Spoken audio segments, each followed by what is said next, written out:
Okay. Yeah, this is Jonathan, man, and I had to respond to this guy Ozmoroid's video just 'cause he does something I see so many atheists do. So many atheists. All right, and it's weird because it's almost like they have just the wrong perception of church. It's like, and because of that, they hold Christians to a higher moral standard and just a higher standard than they would even hold themselves. And I'm like that. Like, why when a Christian messes up, you pay so much attention to it? I'm like, everybody messes up, you know. And I was just telling them, like, why do you guys pay? And the media does this too. Like, why do you pay so much more attention to Christians and stuff? Like, they're just. And he's like, well, when I mess up, it's not like I'm acting like I'm trying to be perfect. That's why I focus more attention on Christians, because they're the ones going to church and acting like they're perfect. And I'm like, is that what you think I do in church?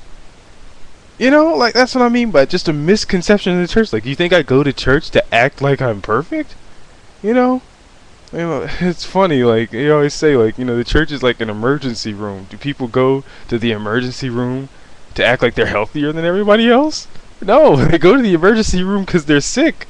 The same thing with the church, you know? Oh, man. I remember this pastor, he had a really good example about what atheists do when they do this. Because they do this to demean God somehow. Like, okay, because this Christian messed up, that means God is messed up, and I don't want to be a Christian because look how messed up this Christian is. That's why I don't want to be a Christian. And yeah, they use this to demean God, and that's what the guy was doing in this video. And right when people, another thing that he did in this video, when people show that picture of the white Jesus with the light in the background, or God in the pink nightie that guy basically painted because he was pissed off at the guy making him paint that. Like, he had a time limit to paint that. He didn't really want to do it, but the king was beasting him, so he just painted God in a pink nightie to try to act like he was gay or something because he was mad. And I understand that, but atheists use this as the image of God. No, God doesn't wear a pink nightie. I don't know. Or they use this white Jesus with the light in the background as the image of Jesus, and I'm like, you're aware that Jesus doesn't look like that, right? And when they paint images of Jesus as a white, blonde hair, blue-eyed guy with the sun in the background, they're actually talking about the sun god Horus, right? They're actually preparing you for the Antichrist, who's going to be white, because he has to be the exact opposite of Jesus, who was black. I mean, I don't know, man. But I'm getting off topic.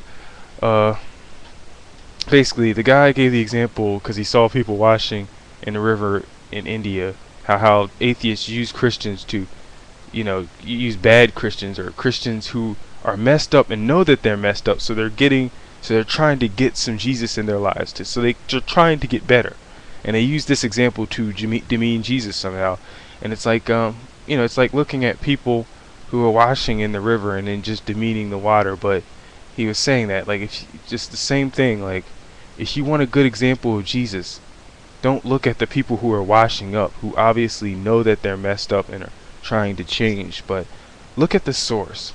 If you want a good example of Jesus Christ, go to the source.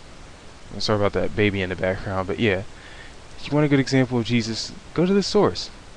Stop looking at the people who are washing up, because you know what, they're not perfect, and they know they're not. That's why they're washing in it. Like, that's why I would deal with a messed up Christian way more than I can deal with an atheist, because at least I know that the Christian's trying to get better and are not self-righteous and making excuses for their flaws. So I could deal with a Christian way more than I could deal with an atheist. Yeah, he uses a lot of examples in his video, like the guy who didn't have money and wanted people to help buy him a ticket to go to the prosperity conference, and I'm like, dog, that's why he's going to the prosperity conference. I mean, if you were already rich, you wouldn't need to go to a prosperity conference. He's getting there so he can learn how to make money. I mean, I'm a testament to how, God can help you prosper financially. I mean, simply for the fact that back when I was an atheist, I didn't really believe that I was worth having, a nice career and prospering financially. Like, just for that reason alone, I would say that God has helped me prosper financially.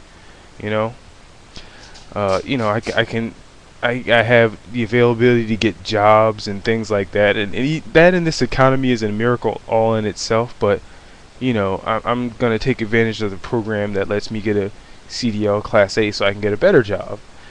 You know, uh, so yeah, so God has helped me financially. So to say that just because this guy needed money to buy a ticket, that God can't help people financially, is the most foolish straw man I've ever heard.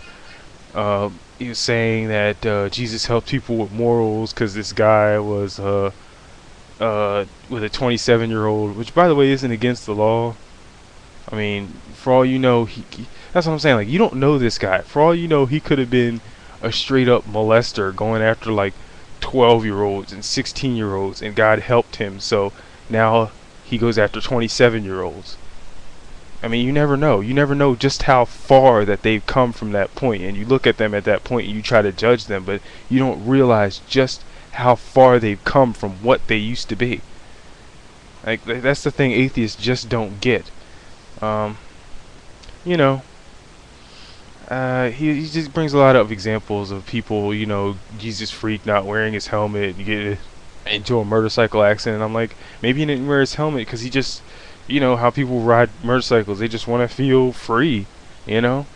Maybe if he's wearing all this padding and being all extra protective, it just kind of defeated the purpose of riding a bike to him, you know. But you know how they say, like, if you're living in fear, you're not really living. You know, maybe Jesus freak was just one of those guys that just wanted to live. And talking about a guy who had no no wife or no kids, and you know, didn't have a job, but yet he was doing evangelism or something. And I'm like, how do you know he wasn't going to meet his wife out there doing evangelism? Like, hey, you want Jesus, you know? And she's there like, okay, I want him, you know? How do you know he wasn't going to meet his wife just because he didn't have a wife at that particular time? You know, doesn't mean that what he was doing wasn't going to get him a wife, because I've seen it happen. Like, atheists, they don't get it. But yeah, I guess that's all I gotta say to this video. Peace.